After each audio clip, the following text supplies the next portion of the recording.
Hello, radical massage therapists. My name is Krista. I'm a registered massage therapist in Ottawa, Canada, and I have a special guest today. It's Aubrey Gowing. He is the college director at Holistic College Dublin. He's also an author, an educator, and a massage therapist. He not only hosts his own workshops through and trainings through his website, but and also in person when it's permitted. But he also loves to learn himself. And in our discussion, he says he has over 58 certifications. So it just shows how into training he is, how much he wants to improve his skills, how much he loves to learn. And through those trainings, he gets to bring that back to his clients on the table. And he also gets to bring it to us when we get to learn from him. He is a huge fan of myoskeletal alignment, and we do discuss a little bit of that in this episode, and how you can actually get started. Like, where is the best place to start in that training? I was really excited to speak with him on the podcast because I have seen trainings of his before, and I found them really helpful, easy to follow, practical information, just like the right amount of information in order to provide the treatment results that I needed. And in this episode, we talk about some ideas for massage therapists to have a more sustainable career as well. You will learn about his schedule in this episode, and he says that if he can prevent burnout, then any massage therapist should be able to. We also discuss his upcoming presentation with the Take Care of You School that is happening on April 9th, 2022. At this virtual event, he will be sharing self-treatment strategies with us, and I hope you enjoy this episode. Aubrey, thank you so much for being a guest here on the Radical RMT podcast. Thanks for inviting me, Krista. Very excited to chat. I'm excited to chat with you. We're so excited, Mark Liskey and I, that you're going to be a presenter at the Take Care of You School virtual event. This is the first time that we've ever hosted a virtual event, and you are a seasoned professional at virtual events at this point, but teaching events in general. So, I mean, we're super excited to have you. And can you give us a little bit, like the theme is self-care I want to talk about today. And I feel like you are a big supporter of not only like massage therapists themselves taking care of themselves, and then also how we can introduce self-care to our clients as well. So basically, what I wrote to you originally, what we're finding is that a lot of massage therapists in North America, specifically between Mark in the US and myself here in Canada, we're not practicing self-care. We're not taking care of our own bodies. We're putting our clients first. And one of the biggest excuses that we found when we surveyed our audience is that people are not making the time, or they just don't find that they have the time to take care of themselves. I'm sort of I pre-book all of my sessions. And I look forward to them. So I'm sort of one of those individuals that doesn't understand why they're not fitting it into their day. But what is it like for you in Ireland with the practitioners that you see and work with? I think that's a universal issue, to be honest, Krista, that I think you see it in all jurisdictions. And I think there's part of the problem maybe is, I don't want to say a problem, maybe the kind of neglect. I suppose therapists are no different to their clients in some regards, that we oftentimes don't instigate a self-care program until we have symptoms. Symptoms are a great reminder for a client to do their home care, and equally for a therapist to go, I need to do some self-care. And I think I've always been a big advocate of that, because how I got into the massage industry was my father was a yoga teacher. So I started off learning yoga as a small child. And so there was always this idea of a healthy lifestyle and an approach to life, kind of just the regular maintenance to maintain good health. And that was ingrained in us from a very young age, the importance of doing some meditation, some breathing exercises. Like I was doing yoga postures when I was 4. And I've always been interested in different sports. I usually find I progress from one sport to another. I'm usually like, I'm really into a sport for maybe about 3 or 4 years, and then something else will catch my interest and I'll be into that. And I think because I've always been inclined to be active, it was very logical for me to go on and study to be a fitness instructor and personal trainer in addition to being a yoga teacher and a massage therapist. So Mhm. the idea of regular maintenance is something that we really work to instill in our students when they're training. Because I think if you get that early habit forming kind of practice from the get go, it means then you know what to do when those kind of symptoms do come up. Because I'm not sure about people not making time. I think it's that they don't think about it until it's almost too late. Yeah. And then it's a slower process. Yeah. Yeah. And it was, I mean, our instructors were incredible and I know that they did the best that they could, but it really wasn't part of our initial training. It wasn't brought to us early. It was, the sayings were there, work smarter, not harder. Take care of your own body. Don't kill yourself for the client, because sometimes we can just really pour ourselves into somebody and it's, it's taking so much away from our own like self. So yeah, I appreciate that you've got it in you're trying to train your students early, which is really Yeah. wonderful. I think Um, one of the biggest things, sorry, that no, impacts that's them okay.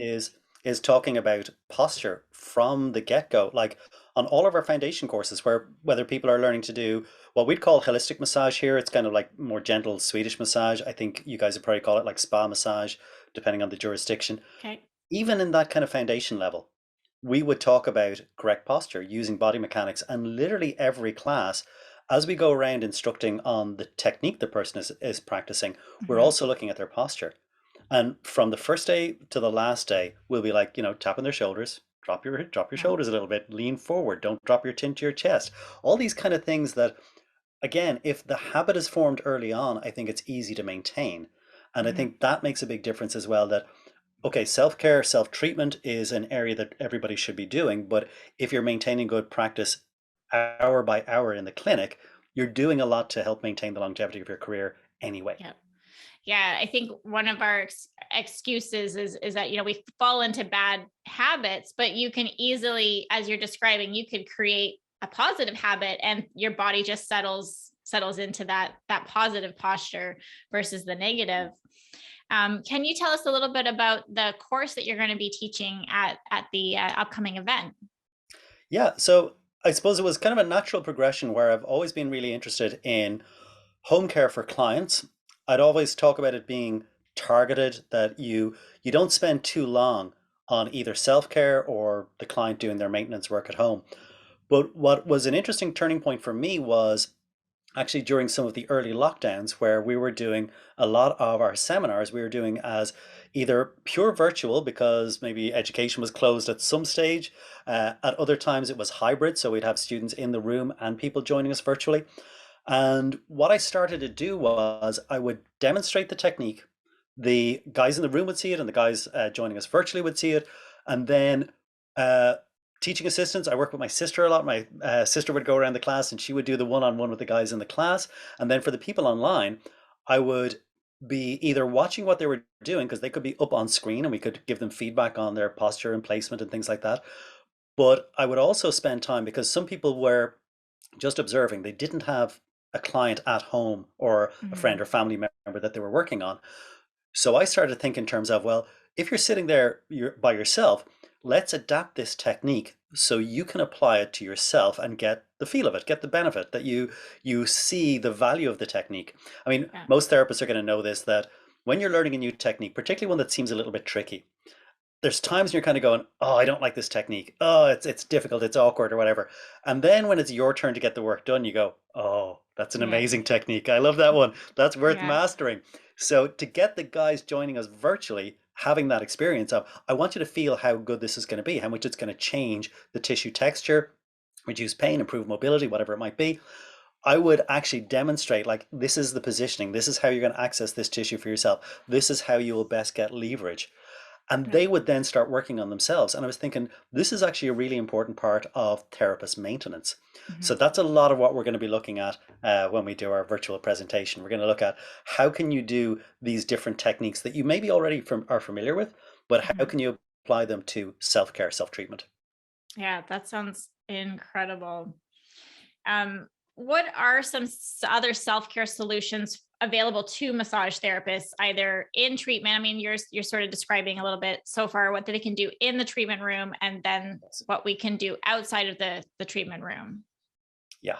So I would always say to students, it was a habit again that I got into very early on, that it's small amounts that you do regularly makes the biggest difference. So we would do things like I would talk about on the drive home from clinic.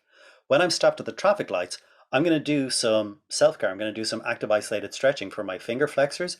Then I'm going Mhm. to work into my wrist flexors.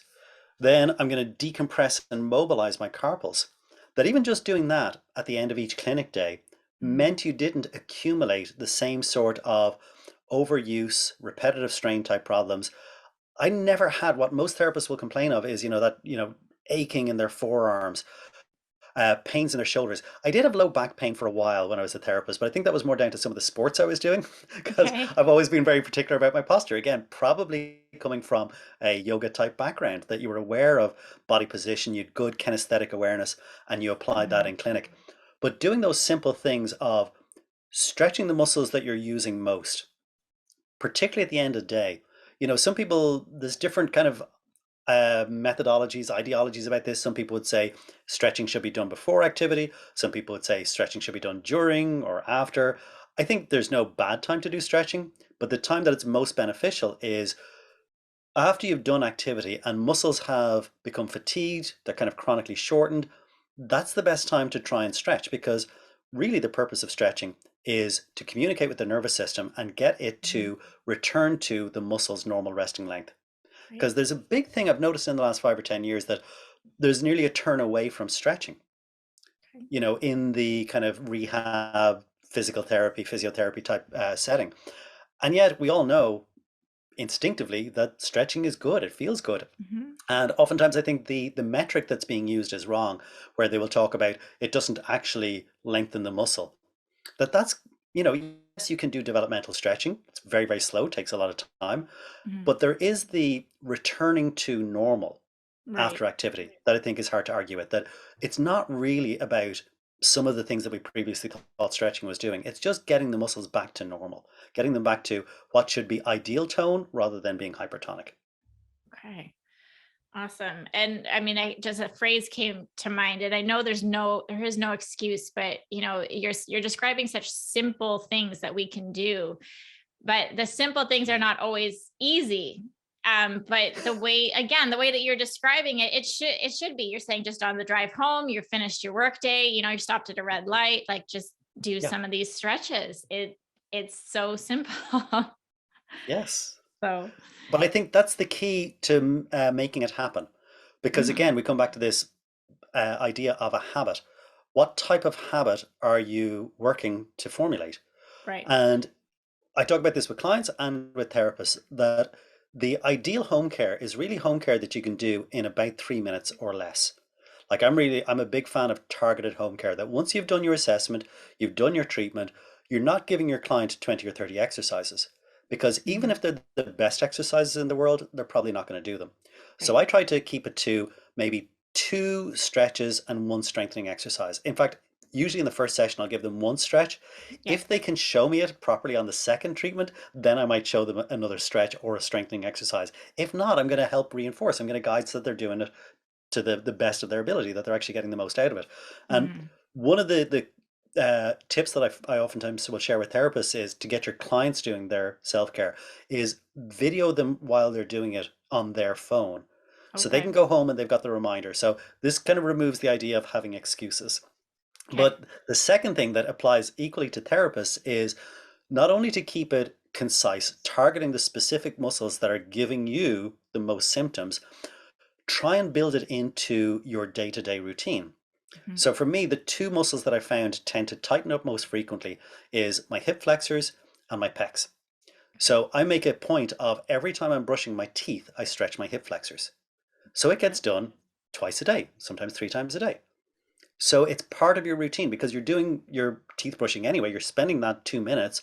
Why not Yeah. stretch?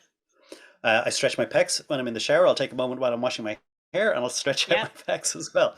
So it's that kind of day-to-day routine. And then, I mean, I'm a big fan of the gym for about the last 5 or 10 years. I wasn't a big gym goer before that because, like I said, I did different sports. But at the moment, Yep. it's kind of strength work is what I'm focusing on. And the other muscle that I think is really important and is really frequently overlooked for therapists is, excuse me, stretching their bicep. Right. And I will always do that when I'm in the gym, when I have an upright, and I can do very gentle, active, isolated stretching. Because again, I think if you're going to do stretching, if you're going to spend the time doing the home care, do the right version, get the most out of it. And so I've found Yeah. active isolated stretching to be about the most effective. That's some of what we're going to be talking about in the virtual presentation as well. Wonderful. It reminds me of, I believe it's called habit stacking. Yeah, It's just you already do one, you're already doing one thing, engaged in one thing that you're already doing kind of mindlessly. And then you just build another positive habit on top of yes, that. So that's yeah. amazing. I like to Um, do mhm. everything mindfully, though. I'm Well, a little bit of a nut on stuff like that. Like I will deliberately, every few days, I'll brush my teeth with my left hand good for just to you. maintain a reasonable degree of ambidexterity. Yep. And when I'm stretching, I'm always really focused about, okay, what position am I in? Is that getting where it should? Making small alterations. Like if I'm stretching my psoas, I'm going, okay, make sure you have unloaded that back leg that you're bringing into extension, that your weight is on your front leg so the muscle is actually stretching. Then see, do you need to side bend, rotate, or reach, or is there Hmm. something else you need to do? So Yeah. I always think exercise in particular, no matter what it is, you should be as mentally engaged as you are physically engaged. I'd say the Right. same about therapy as well. Yeah. Yeah, no, absolutely. And it makes a difference when you're saying doing it mindfully, being aware, and some people, even massage therapists, they just don't have that self awareness. And that's Yeah. certainly something that they can learn to practice. Mm. Um, so how, sorry, did you have anything else to add No, to I that? just I think that the engaging in what you're doing in therapy is in itself a skill Mm, that it really helps to increase your attention span because there's so much talk about at the moment, particularly around social media, that people's attention span is getting shorter and yep. shorter all the time. And I constantly say at the end of a therapy day, I am not physically tired, I'm mentally fatigued because Mm, I am focused all the way through. And if you do that, it is not just about getting better results for your clients, that will happen, but it's actually about being more engaged in what you do. You actually get more enjoyment out of it. I think if mhm. you're doing therapy in particular and your mind is elsewhere, it makes it a less enjoyable experience. Right. Because one of the things I think is really important is that during therapy, you're really having a dialogue with the client through touch. Your Mhm. nervous system is communicating with their nervous system. If you're not paying attention, that's not a quality dialogue. Right. Yeah. I know No. that that sounds maybe overly simplistic, and I think people don't realize when they're not doing it, but when they are doing it, they feel how absolutely plugged into the moment they are every Mhm. second of every treatment, and it makes a huge difference. And I find the same thing in the gym as well. People say, I find working out boring. I'm like, how? You know, there's always little nuances, there's technique you're focusing on. Every workout is different. You're, well, should be anyway. You shouldn't just be doing the same thing Yeah. over and over again. I think nearly everything you do, if you do it with that same intent, that focus, everything is fun, everything is enjoyable. Yeah. Yeah. That's a wonderful advice. So how can we as massage therapists go beyond to learn more? How can we go beyond like an in-person learning, which has sort of it's kind of hit and miss now, with our situation. So how can we go beyond the in-person learning to access more self-care resources? Because I think there's are still a lot of massage therapists that have a hard time sort of embracing technologies, or understanding that like you can really learn, especially as we'll get into the way that you teach online, that you can really grasp the concepts and make them applicable immediately in your treatment room. Do you have some resources to share, or ideas? Well, I suppose overall, in terms of the value of virtual learning, because there is a tendency in our industry, I think because we're so kinesthetic, that we're maybe a little bit tech phobic. And I think that those two things aren't necessarily exclusive and really shouldn't be. There has always been an argument that, because therapy is hands on, you have to learn hands on. And I think that's really very, very important. It's definitely true in the early stages of your learning. When you're Mm, developing foundation, you need feedback. You need feedback from the tutor, you need feedback from the person you're working on. But as you develop more and more skill, you can mhm. pick up a lot through observation. And Yeah. so I think making the most of those online resources, not only are they more affordable, you don't have to travel for training, you can do it at your own pace. Mhm. The other thing I think is the way in which you take in information, you can access really maybe elite level educators that you might not be able to access in your local area, or like that you're spending a lot of money to travel and go and see. Right. But there are different modes of learning. I mean, this is a well recognized thing, and video is one of the best ways to do that. I mean, other people read through or learn through hearing things. Some people Hmm. learn through reading. I think it kind of depends on your learning style, but pretty much everybody at this stage is pretty visual. And I Yeah. think watching videos, hearing explanations, listening to podcasts can Yep. oftentimes be very useful. I always pick up different little nuggets, little tips, not always about technique, sometimes about an interesting individual in our field, or some aspect of therapy that isn't just technique related. So Hmm. access podcasts, watch Yeah. virtual events, buy online courses. We have quite a few resources available. Like we have our YouTube channel. There's some videos on there. One of the ones that I really referred people to a lot over the course of Hmm. the pandemic, where people were calling to say, "Can I get in for treatment?" when clinics were closed here, or people who were referred to me from across Europe, and I would say, "Well, practice this self-care routine first." There was one in particular we did that is RSI injuries for the upper body and upper extremity RSI. Okay. And there, I did two different versions. I did a longer version for therapists that's about 15, 16 minutes long. But then I did about an 8 minute one that cuts out a lot of the explanations, just shows the stretches for clients.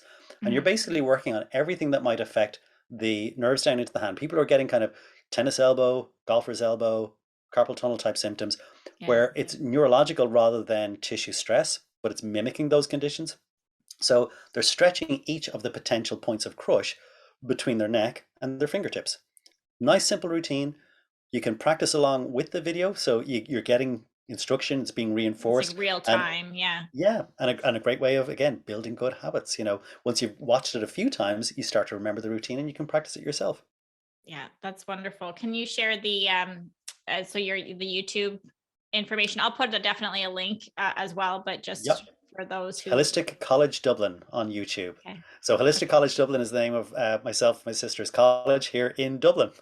Nice. And while initially, I suppose we focused on kind of holistic therapies, we are taking a broader view. So we do my main area of speciality, main area of interest is corrective manual therapy. So we do like a 3 year sports therapy program where we teach foundation stuff. We do a lot of myofascial release, soft tissue release, and things like that in year one.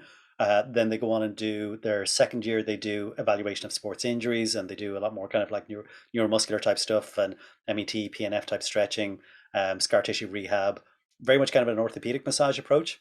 And Mhm. then our third year students do myoskeletal alignment. So it Okay. really takes them all the way through to, treating very complex conditions. I was talking about the difference between year two is kind of typical patterns of dysfunction and year three is atypical patterns of dysfunction, when you get Yeah. into those odd edge cases. Yeah. With the reputation of your college, do you end up with international students as well? Like Yeah. people coming to learn just from you, even though they could learn in their own country.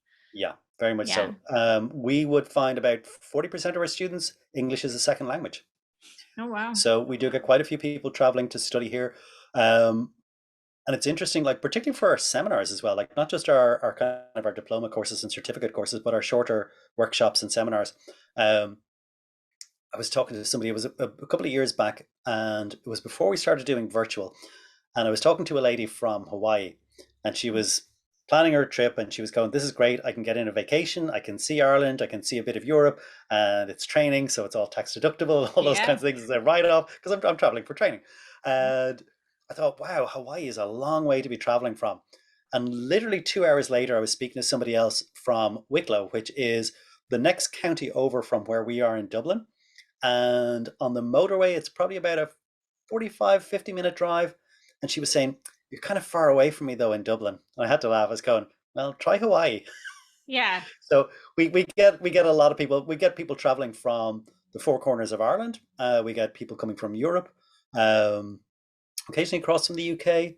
A lot of kind of mainland Europe. Like we'd get a lot of students from um, generally the countries where they tend to be very good about having excellent English. So we would get, Okay. in particular, a lot of Polish students, kind of coming across into that kind of Eastern European area, but also down through Western Europe as well. So quite a Mhm. mix. Yeah. Great. And when a new student is coming to your college to learn massage, what are you finding is there a common motivator to learn like massage skills or Yeah, mostly I think it's that they have either experienced some treatment themselves, Mhm. or a lot of people will say, I'm inclined to, even as a kid, I would be rubbing people's shoulders or something. They just have that want to work with their hands. Yeah. Sometimes it's people, I think it's really interesting that people tend to find their way at the right time. That we Mhm. frequently get people saying, I've been thinking about this for a few years and now is the right time. I'm like, well, that is the right time then. Because obviously Yeah. before that, there was other things going on. People will have financial constraints, they'll have family constraints, there'll be something that they'll go, I want to do it, but not right now. And by the Yeah. time they come to actually study with us, they're usually really dedicated. They're quite excited about it. Oftentimes, I think our student base, they tend to be mature students. So sometimes it's people that have gone to college and they're maybe not finding work in their chosen field, or they found work and aren't really enjoying it as much as they thought. Okay. So we get a reasonable cohort kind of between the 25 to 35 age bracket, but we also get people into their 50s and 60s. We had one lady turn 80 on one of our courses. She Wow. just decided she was going to keep learning, and at 80 she Yeah. decided she was going to learn massage. Good for So I her. think for most of them it is either from personal experience that they found a therapist helped them and that started their interest, or they've had a natural inclination from a very young Mhm. age. I had a really nice great kid into me a couple of years back. He had very, very severe pain, diagnosed with regional chronic pain syndrome, Okay. and got on really well within, like, he had shooting, debilitating pain down his left leg about every 45 seconds, like he was being electrocuted. I mean, severe symptoms. Yeah. And within about 6 weeks, we had turned that around. He was back playing sport. One of these kids, he was about 14, 15 maybe.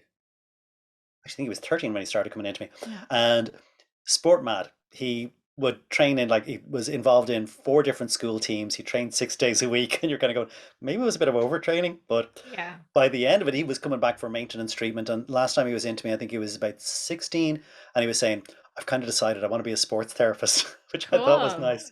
Yeah, yeah.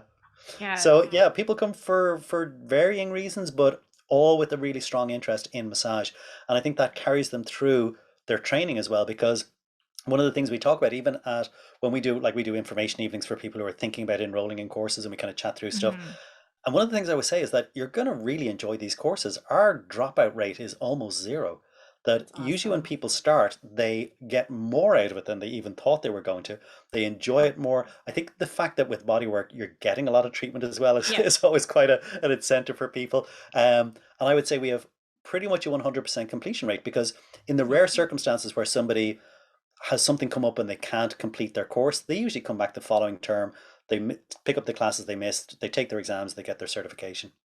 That's So yeah, really dedicated group. impressive.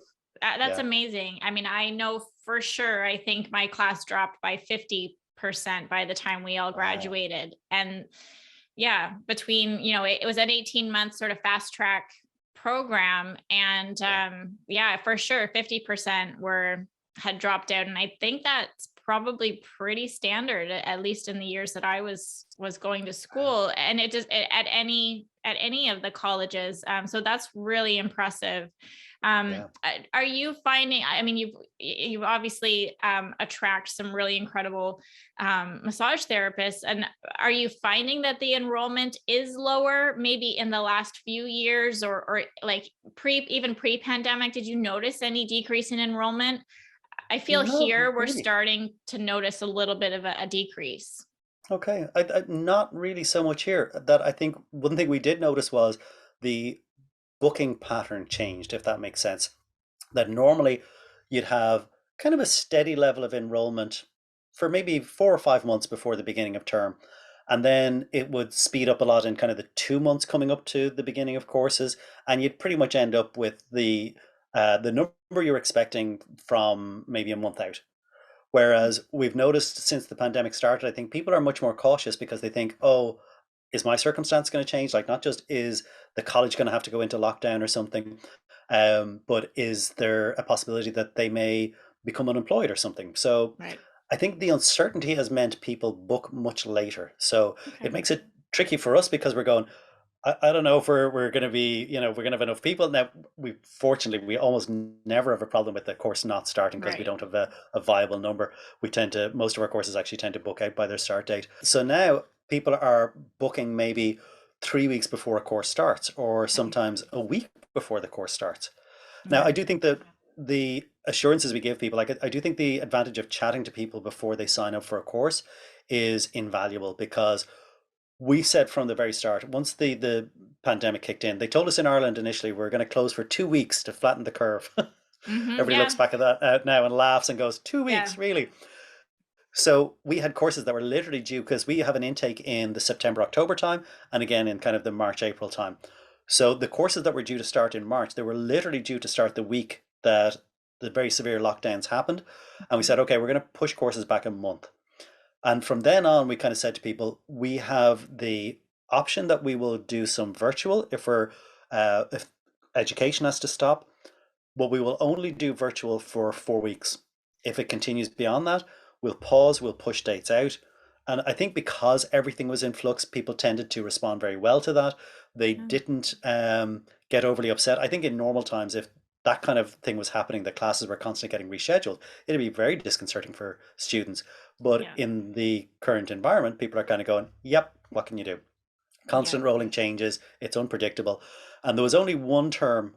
We were very fortunate here in Ireland. Ireland had some of the strictest restrictions in the world, which Mhm. changed radically in the second or third week of January. We went from hospitality sector, like restaurants and bars had to close at 8 p.m. and then like really, really strict across the board. And then they decided, okay, we're lifting everything. So all we have to do now is masks in some environments like shopping centers and things like that. But Okay. most restrictions are lifted, like in hospitality. You don't need a mask. You don't need a COVID cert. You don't need um, social distancing. Everything just suddenly got lifted, which was Okay. it's nice change. Yeah. But yeah, at times when we had to switch to virtual, we did that for about 4 weeks, and otherwise we kind of pushed dates out. And then people came back into the classroom, and it actually worked out really well because it meant they had time to do extra study and extra practice. And Mhm. those guys did just as well. They probably did better in their exams than a typical group. Okay. So while it has caused some little bit of upset, the plus side of it I thought was funny was education was able to continue through a lot of the quite restrictive close downs. Like even when we had what we call a level 5, which was our Right. strictest form, they said, look, education is one of those things that's essential so long as you're maintaining, social distance, students are masked, you're doing health checks before class, all that Yeah. kind of stuff.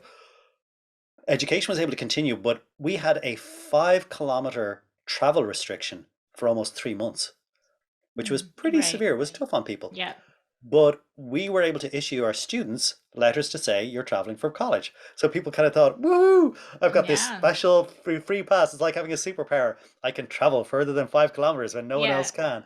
So students actually really got a kick out of it. And I think they appreciated things even more because they're going, this is an opportunity to get into a different environment, the safest environment I can have social interaction with, Mhm. and I can get some treatment to help keep down my own stress levels as well. Yeah. So Big time. while there was a lot of changes that had to be implemented and you had to be very flexible, at the same time I think it worked out very well. Excellent. Great. I'd love to hear what's happening elsewhere. That's awesome. I surveyed my Instagram followers a few days ago, actually, and I asked them about burnout. I asked them if they had ever experienced burnout or if they were like close to it, and actually 80% of them said that they have experienced burnout. And I mean that like I know that it exists, and I know that even early on in school they were like, you might enjoy a 5-year career, Yeah. and then there's a good chance that you'll burn out after that. And it's crazy, and a lot of massage, wonderful massage educators are breaking that stigma, of course. Mhm. Yeah. I'm on year 16, I think. Okay. So but I was just like what is going on? So like what what does the future look like for massage therapists if 80% of them are saying they're close to burnout? Or Yeah. I mean, how can I don't know. I mean, you might not, your reaction, I mean, it doesn't seem like this is the norm in in Ireland. And then here it's kind of the expected. We're working hard to change that, which is, part of why Mark and I are also hosting the virtual event. Mhm. Um, because we don't think that shouldn't be the norm. It's sort of just put into new grads' head that, you'll be in this for 5 years and then you'll have to do something else. Yeah. But yeah, like what does the future look like for massage therapists? Well, first of all, I think that that really doesn't have to be the case. Sadly, it is. I mean, you Yeah. do need to acknowledge that for some people that is a reality, but I would approach it in the same way as I would treating a client with a complex condition. You'd say, what is the cause? What is the nature of the burnout? So for some people, it's physical. Hmm. They do get those, sore thumbs, sore shoulders, sore low back. And you'd say, well, implementing regular self care and self treatment and looking after posture in clinic, making sure your table is set at the right height. Most people are shocked when I say I tend to set my table just above my kneecap. So Okay. I use my legs a lot. I'm using body mechanics. Okay. And I think that makes a huge difference. That if it is physical, then there are steps you can take to deal with that. Hmm. What is probably a little bit more insidious is the psychological burnout. Right. And I'm not really one to talk because I tend to work 7 days a week and I have for about the last 10 years. Okay. Now, not 7 full days, Right. but typically That's I some will work. element. Yeah, Yeah. like even on a Sunday where Yeah. I'm not teaching. I mean, there's some Sundays where I'm actually teaching, and I don't take another day off to make up for it, which I probably should. Yeah. Even on the days that I'm not teaching, I'll probably still do 3, maybe 4 hours of writing or responding to people's emails or editing video or something. Yeah. So I'm I think if I've survived avoiding burnout, anybody can. Yeah. But I do think, again, there's a couple of tips. There's a few things that I would recommend for people if it's more psychological burnout. Hmm. One is regulate the number of clients you see each week, and Hmm. that's individual. For me, I found a really easy amount, a very manageable amount, along with maybe 12 to 15 hours of teaching, I would say probably about 15 clients a week. So, Right. depending on whether they were hour sessions or a little bit more, 15, maybe 20 hours of therapy combined with something else, I think is very sustainable. I know other people Yeah. can manage 25 hours a week or 30 hours a week. That's great. But if you're burning out, one of the things you need to look at is, are you actually seeing too many clients per week? Hmm. So that's an important part. The other thing I Yeah. think from a psychological point of view is the thing that helped me the most was continued education. And I'm not just Hmm. saying that as an educator, Right. it's something that I always say I'm passionate about both being the educator in the room and being the student in the room. I Hmm. love both. So for me, learning something new and then going back and implementing it in clinic reignited the excitement, Yeah. and I continue to study. I mean, I'm up to, I think, 58 different qualifications now at this point Wow. because I just keep studying. I just Yeah. love all aspects of therapy. I love the very gentle relaxation work. I love the stronger, more corrective work. I'm not a big fan of aggressive manual therapy now, I would have to say, Right. but all of the kind of ancillary things like, getting into different breathing methodologies, it doesn't all have to be necessarily therapy, but things that are benefiting your understanding as a therapist. Like one Hmm. of the things I really enjoyed was actually taking an active isolated stretching class and going back into clinic the next week, and everybody got stretched for an Yeah. hour. Like that's all I Yeah. did, Yeah. and it was mostly regulars. And I'd say to them, we're going to try something different this week. See how you get on. And it surprised me because sometimes I think therapists fall into the trap of thinking the client has an expectation, Yeah. and I don't know that that's true. I think the client's expectation is that you can help them. Hmm. The tools you use to do that, I don't think they mind that much. Right. So when I went in and I did like stretching for everybody, the feedback was phenomenal. Everybody was like, wow, that was such a different session. I really enjoyed that. I feel fantastic. But for me, it was a great learning tool to get familiar with what I just learned, Hmm. embedded by doing it, but also seeing the client's response, seeing how effective it was being without doing manual therapy, just doing stretching. And also learning how the clients react to something new being introduced into clinic. Hmm. So those kind of things that monitoring the I'm always saying, like, I'm trying to find the truth of every situation, and in therapy to me the truth is what's working best, Okay. because I always say in therapy there really is no right or wrong. People have all different ideas on all different elements. You could take any one methodology and people will have different views on it, Yeah. and I'd always say, well, It's not right or wrong, it's what's more or less effective given your stated goal. Right. So I talk about like people doing aggressive manual therapy, and I'd say people do it because it works. But is it the best way? Mm. Probably not. There's probably better ways to achieve better, quicker results that are more tolerable for the client and Yep. certainly not as physically demanding for the therapist. Doesn't mean those other methods are wrong. Or even, in foundation work, when we talk about when our sports students start off and they're maybe learning, basic massage techniques like effleurage, and I'd say, should an effleurage be fast or slow? Mm. Well, there isn't a right or wrong there. What are you trying to do? Right. So slower is more sedative, faster is more warming or stimulating. So there isn't a right or wrong. Yeah. And I Yeah. think that learning that, implementing those things, trying to find out what's working in each situation, that Mhm. should keep you engaged that you don't get the psychological burnout. Yeah, those are great, great tips. And even with yourself, you said working 7 days a week on something in your business, and Yes. you're well over 30 years in practice now. 33 years this year. 33, yeah. Yeah.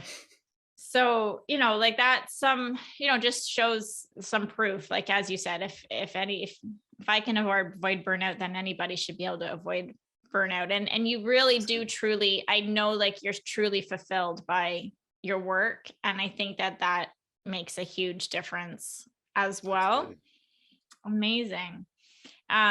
Well, one of your strengths, as you mentioned just now, was that you like to that you like to practice and educate on those techniques that are more profound, have profound results, but they don't have a lot of aggression behind them, as you just said.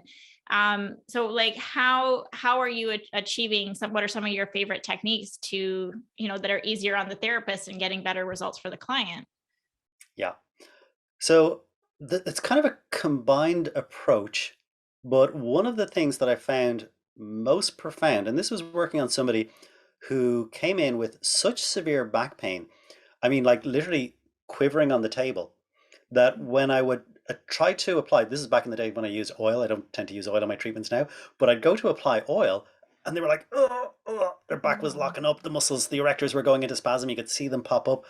And I kind right. of thought, okay, well, what can I do here if they're in that much pain? And I just put my hands on the skin, lightest of contact, and I just started to gently stretch the skin a little bit.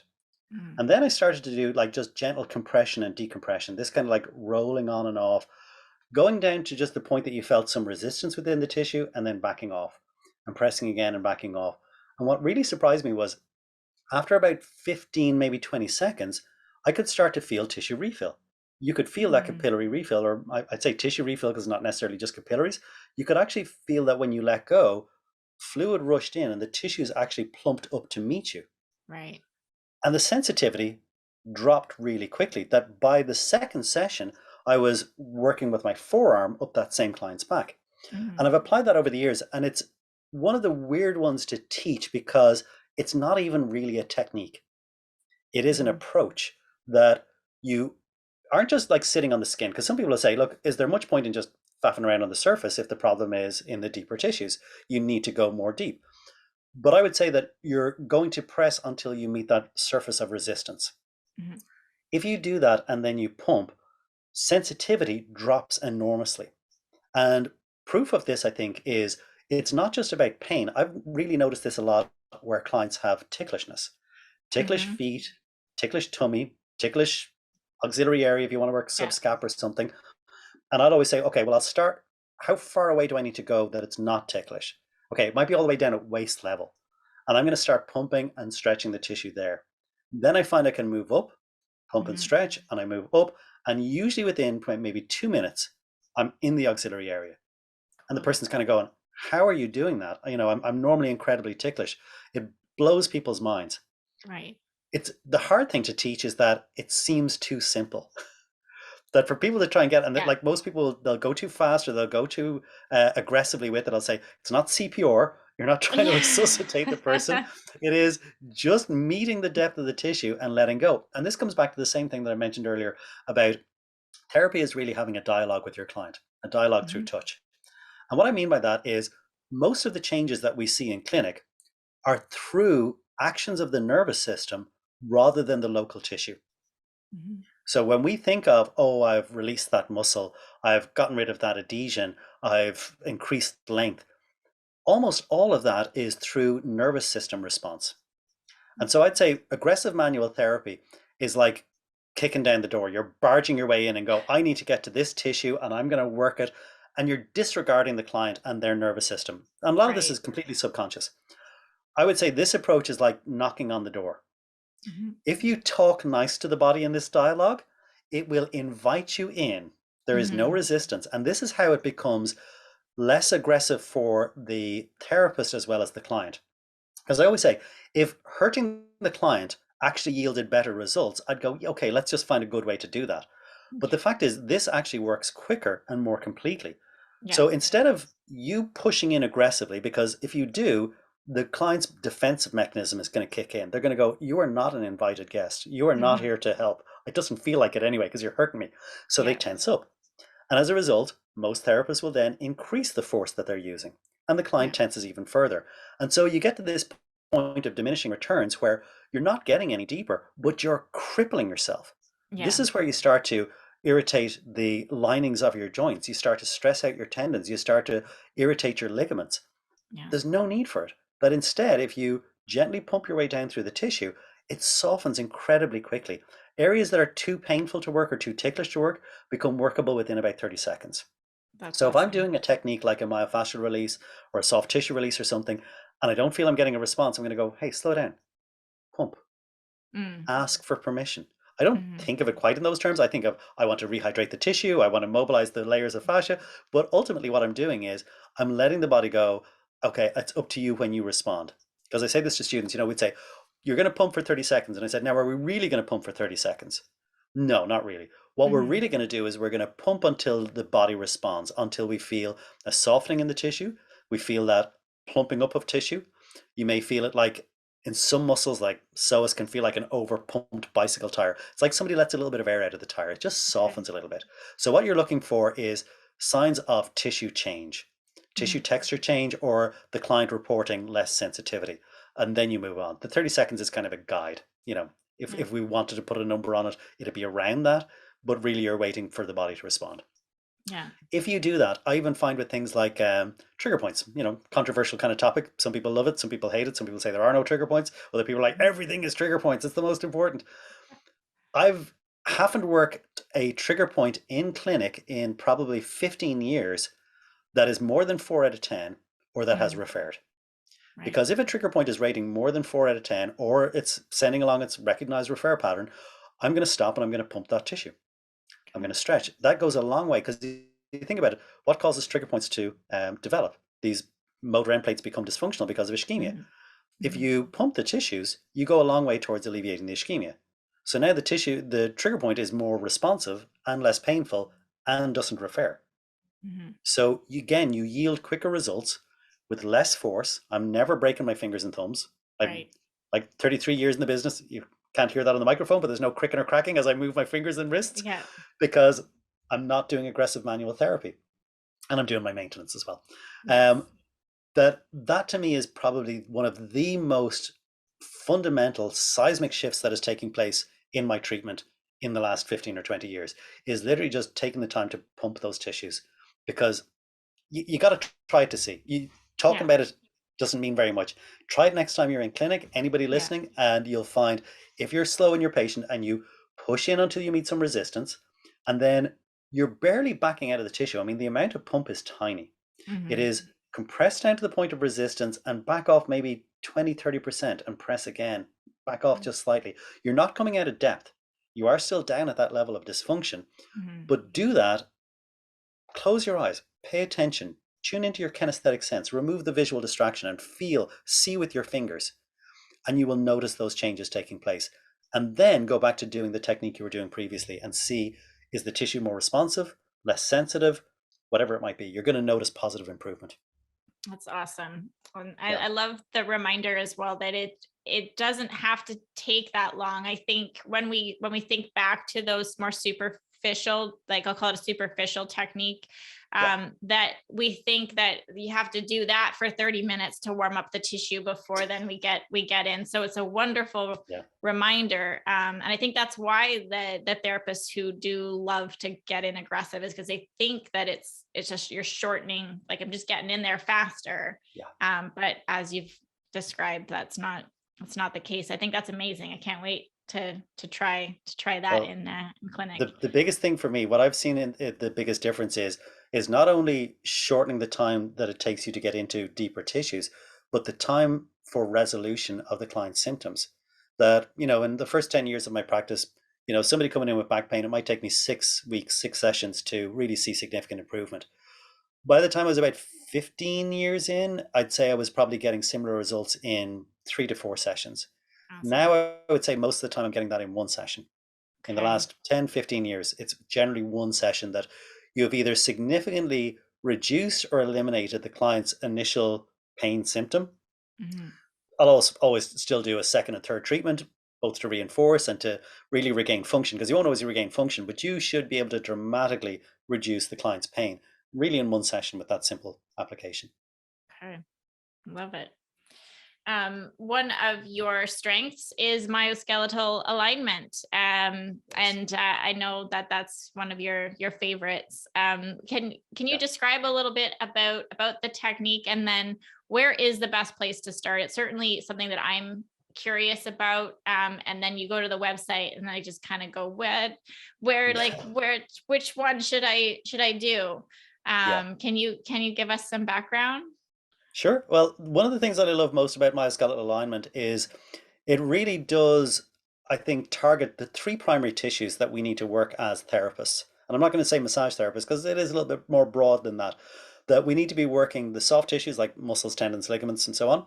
But we also need to recognize that there is joint dysfunction that is contributing to the client's issue. And then there's neurological dysfunction as well. And myoskeletal really does take in all three of those aspects. There's a lot of focus, obviously, on the soft tissues of the body. There's a lot of focus on correcting kind of typical patterns of dysfunction is what we talk about, where you're going to have predictable, some muscles are always going to be tight, some muscles are always going to be weak, how to address the fascial migration that takes place around that, how to restore a neurological proper control of those things. Mhm. But what I found was before I started studying myoskeletal, I have a family friend who's a chiropractor, and I would have a reasonable number of clients that I'd say, I've done the soft tissue work, but there's joint stuff going on. I'm going to refer you to the chiropractor. Yeah. And he always loved it because he said, I love getting your clients because the soft tissue work is done. He said, he described them as their joints being buttery, that they just like, Okay. boom, boom, everything like there was no resistance because you had normalized tissue texture, that all that was left was some restriction around a joint, Okay. whatever it might be, a calcific deposit, God knows what. Anyway, he Mhm. would do those. I found, not intentionally, and this is no disrespect to chiropractors, is once I started studying myoskeletal alignment, I wasn't, not through any intent, I just found I didn't need to Right. send any clients to the chiropractor anymore. And Mm. I've talked to him about it, and he goes, "Oh, yeah, I understand. That's fine." And I do still think that's a whole speciality. So I don't ever Mhm. want to sound like uh, I don't have a regard for chiropractic work. I absolutely do. But my primary issue, I think, at this point is the divide that we have artificially placed within the field of bodywork. That soft tissue therapists do great soft tissue work, but disregard the nerves and the joints. Mhm. Chiropractors tend to be excellent at doing joint work, but not as much on soft tissue work. If they Right. do some, it tends to be a little bit of heating, maybe a little bit of friction, but it's not their gig. It's not what they do. Mhm. Very few take in any of the nerve type dysfunctions. Mhm. So I think bringing the three of those together, because your client is not a skeletal system, your client is not a muscular system, Right. this whole cohesive individual. And I think being able to address each of those things, and for some people it will be more soft tissue, for some people it's more joint dysfunction, for some people it's very much neurological. And if you have tools in your toolbox is a bit of an overused Mhm. term for this, but it serves that the more techniques you have, the more types of dysfunction you're able to treat. And I think the Mhm. fact that myoskeletal takes in all three of those systems, it really does make it quite a winning combination. And as far as I'm concerned, in terms of what I've seen in terms with results with clients, and like I said, shortening the duration to achieving those kind of profound results as Yeah. well. Which who doesn't love that? Yeah. But in terms of where to start, that's a good one because I was actually introduced to Erik Dalton's work, who, of course, Yep. developed myoskeletal alignment. And that was through James Waslowski. Was at one of James's Okay. seminars. I worked with James for about 10 years. And he had one of Eric's books, Eric's second book.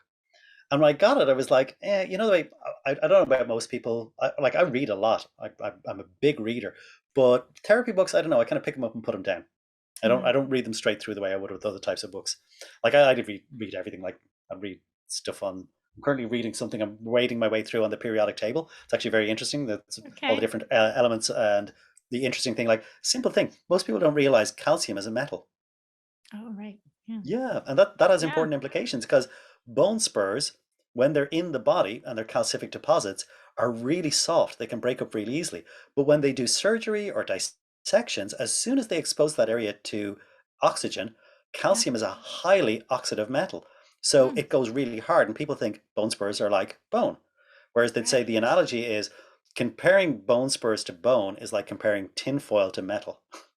Okay. You know, in the body, it's Okay. like Yeah. aluminum foil. You guys probably call it rather than tin foil. Aluminum foil, Y- would that be right? Yeah. Yeah. And my Yeah. husband from the UK would say aluminium foil. Aluminium. So Yeah. now Yeah. we I've have, gotten yeah. used to a lot of the US isms, yeah, from Yeah. teaching with the various presenters and so on over there. So yeah, the what really got me interested in Eric's work was looking at some of his free videos. So I'd highly recommend people go onto his YouTube channel, sign Hmm. up for his weekly newsletter. He always has a technique of the week, his Okay. Technique Tuesday. And I was doing a like a posterior scaling technique. And again, this was self-treatment because I was watching the video and I was working on myself and I was going, oh wow. Oh, I really feel a difference. Oh, there's something in this. And so straight away went onto the website and I said, okay, his next workshop is in Costa Rica. So I'll just have to Uh-huh. suffer through the fine weather and beautiful surroundings of Costa Rica while I train. Yeah. So that was how I first started. And literally from the first workshop, I was like, that's it. I'm studying all of this. And when people come up and ask me and they'd say, you know, what is the best thing? You know, like at Eric's seminars, he'll have his full library out, all the myoskeletal workshops, no matter where you do those, we'll have the library, you can have a look at it. There's a couple of different things I would suggest because, Okay. like again, we're back to the what way do you learn best? Pain posture performance was Eric's first course. So that covers a lot of the fundamentals where there's a textbook. You can get the online version now. So you have an online textbook you can flick through. There's videos and explanations and there's a quiz and you get a qualification at the end. It's registered for CEs and all the rest. That's a really good getting to grips with the fundamentals of myoskeletal. Okay. If instead you just want to dip in, because one of my Hmm. favorite courses is Technique Tour. And it kind of Okay. goes up and down. It's not at all a sequence to treat or anything. It's just here's a technique for this area of the body. Here's a technique for this particular structure. I like the Technique Tour because it just gives you like lots of little breadcrumbs, little Yeah. samples. Some people find that a little bit disconcerting because, particularly in the early stages of their practice, they're going, well, how do I formulate this into a treatment? Hmm. And the other one I tend to recommend a lot is um, Motion is Lotion, is what it's called, where it's Okay. more like a vignette that it kind of starts off with assessment, treatment, and home care of people with like 6 different conditions, I think, in that one, maybe 8. So for the kind of person who goes, how do I structure this into a treatment? Motion is Lotion is great. Yeah. If you want to sample a few techniques, Technique Tour is great. If you want to really get to grips with the fundamentals, I highly recommend Pain, Posture, and Performance because Okay. he has this whole library that once you complete that and you take a few workshops, you get 50 hours of workshops, you can build up to his Master Myoskeletal qualification. And that's Okay. really worthwhile. You really feel you know the techniques inside out and backwards by the time you get your MMT. Hmm. Amazing. But Cool. the other thing, yeah, take a workshop as well. Like if you find you learn better hands on, take a Yeah. workshop. They're all Yeah. posted on Eric's website as well, ericdalton.com. Okay. So you don't need any previous experience, the Just a prior to the qualification in workshop. massage. Yeah. Okay. Now, having said that, when you don't have prior experience and you come to the first workshop, it is like standing in front of a fire hose of information. I Right. find there's the students that are, you know, on their 10th seminar with me and they're sitting back nodding and listening and taking it in. And then there's guys that are there for the first time and they are the ones writing furiously. You can just hear their pen Yeah. constantly moving, scratch, scratch, scratch across the page. They just can't get in the information quick enough because it's really well structured. It's really, I think the information certainly that we give out in our workshops is very concise. And Okay. the thing I've noticed about people who have studied in other massage schools here in Ireland or in other jurisdictions, they always kind of go, oh my God, that's put things together for me. That has connected so many dots. Maybe things that I already knew, but I wasn't really pulling it together in that kind of cohesive way, or stuff that they'd simply never heard. And they Yeah. go, oh, that makes sense. Like, Yeah. we talk about our predictable patterns of dysfunction, or for my own kind of virtual offering, I did a series over the first group of lockdowns, I think it was, that I called the Essential Eight. And this is Mhm. for people who just want a shortcut. How do I help the biggest number of clients in the simplest, most straightforward way possible? And it's basically, you can buy it as a bundle. It's 4 1 hour videos, so you can just get one on its own. And they've nice catchy names like the Periformis Paradox, or Okay. Locking Lumbers, or Tibial Trouble. And I talk about, generally in each area of the body, there's one muscle that is most predictably dysfunctional, that will have the greatest impact on the widest number of conditions in that area. So, like, Okay. say in the lower leg, posterior tibialis. If I could only treat one muscle, I would treat posterior tib, because Okay. it's going to affect everything in the lower leg. It's usually the one that is upsetting the apple cart and causing everything else to go out of balance. Okay. So we kind of look at the why is it this muscle in this area, because we Yeah. do kind of two muscles in each 1 hour presentation. Then we do assessment of those, because I talk about this a lot. To really get successful treatment outcomes, you kind of need an unbroken chain that starts off with a quality intake. Listen to what your client is saying. That should guide you as to which assessments are relevant, because I don't think you should be doing a whole battery of assessments. I generally spend 2 to 3 minutes doing assessment in a session. Hmm. So be concise in your assessments, know what assessments to do, but also know how to interpret the results. Yeah. So that's an area that I find a lot of therapists are weak on, that they've a challenge just learning the assessments, never mind interpreting all the different things the clients might say, and what does a false positive mean as opposed to a Hmm. positive, and even how the client indicates. But then have something to do about it, that you're able to interpret those results, and you have techniques to bring to bear to help improve that condition. And then the final step is targeted, concise home care. So that's really what the Essential Eight focuses on. But I think you could apply that more broadly to therapy in general. And I think Hmm.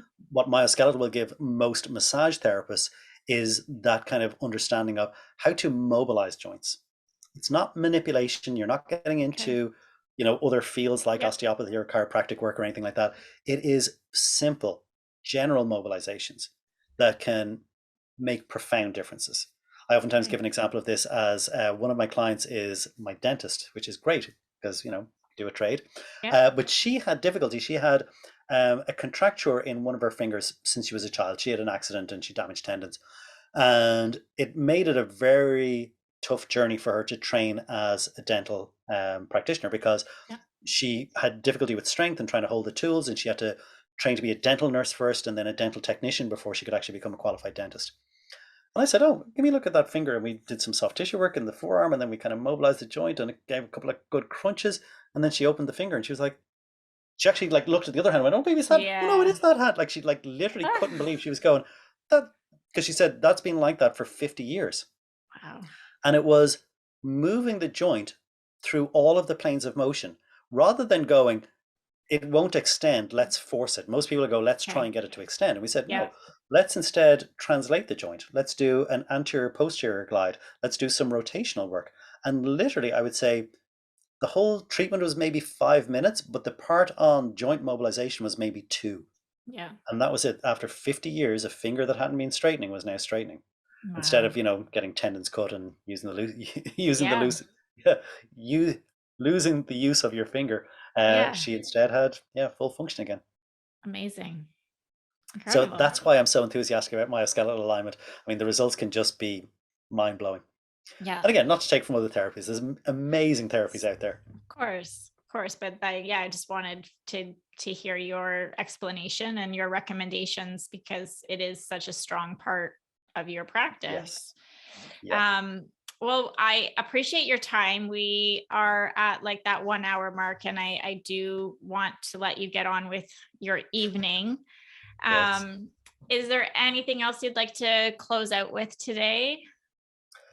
I think just the idea that people should keep in their mind that burnout isn't necessarily an inevitable thing that's going to happen, Yeah. that there are strategies you can put in place.